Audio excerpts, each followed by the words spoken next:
Hello, welcome back to our channel. So let's dive right back into the story of Cameron, a man with the power of a god who's about to find out his biggest problems are surprisingly human.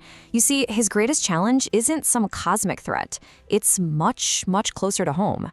Cameron has this grand, godlike plan for his daughter's future.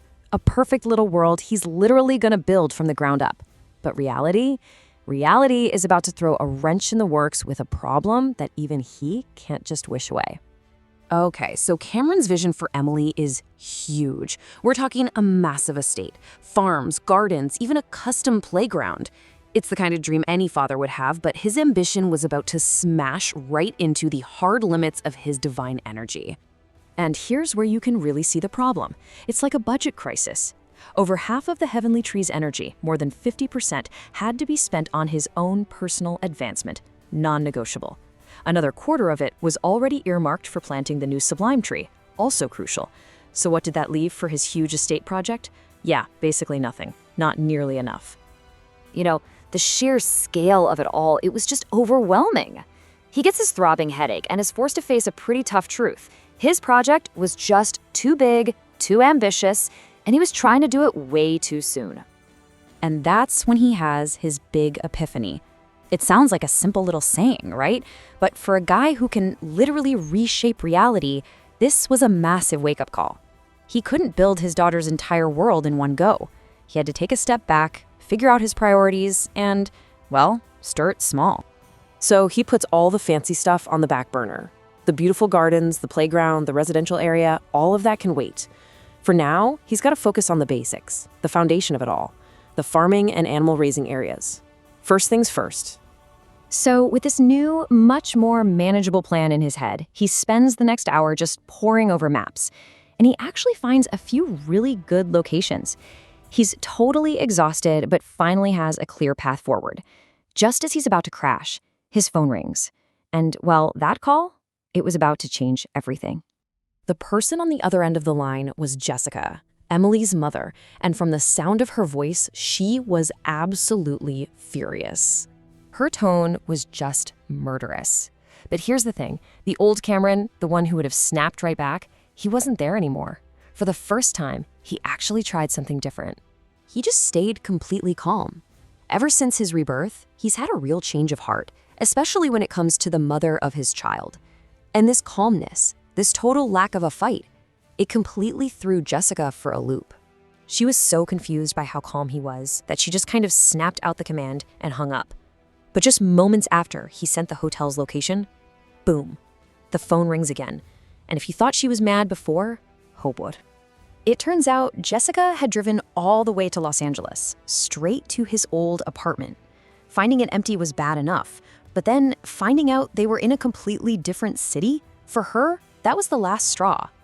And this, right here, this is where it all falls apart. This is their total communication breakdown. For Cameron, his answer is just simple logic. You didn't ask. But to Jessica, that feels like he's hiding things on purpose, like he's playing some kind of frustrating game. So as she's driving to find a hotel in LA for the night, her mind is just racing.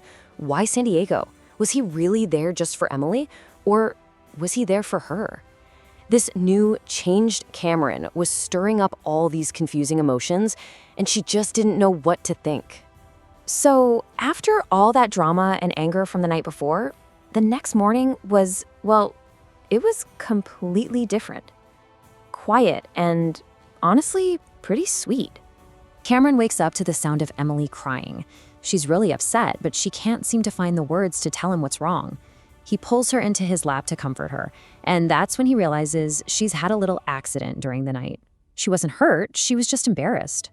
The old Cameron might have gotten frustrated, right? But this new Cameron, he was just so gentle. He spoke kindly, reassured her that it was totally normal and okay, and then, to change the subject and cheer her up, he suggested a really fun day out. After a pretty hilarious and loud wake-up call for Aunt Zoe, Cameron gets his first real hands-on parenting lesson.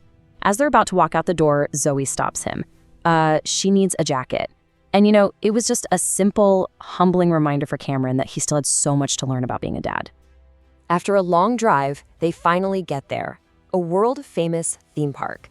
For Cameron, this was a whole new world, a place he would have called, well, childish. just a short time ago.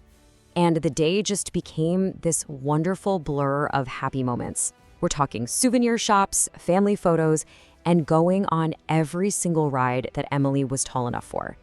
And Cameron, the guy who used to think this stuff was silly, was now seeing all the magic through his daughter's eyes. He finally got it. I mean, no day is perfect.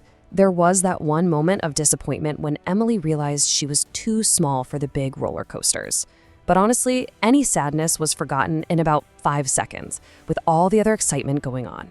One of the real highlights was the haunted house. It was chilly inside, and Emily immediately buried her face in her father's arms. But she kept peeking out with these big, curious eyes, trying so hard to pretend she wasn't scared. Cameron just smiled. He was so amused and so touched by her brave little heart. Then, all of a sudden, Zoe looks at her watch. It's almost noon. The show is about to start. And just like that, it was a mad dash. Cameron scooped up a super excited Emily, and they hurried to the stage, somehow managing to grab perfect seats right next to the walkway. So there she was, curled up all safe and sound in her dad's lap, just watching the costume characters go by with this look of pure wonder on her face. And for Cameron, that quiet little moment, it wasn't just the end of a fun day. It was another huge step on his journey to becoming the father that his daughter really truly deserved. If you liked the story, please like and share it, and subscribe to the channel to watch future episodes. Thanks for watching!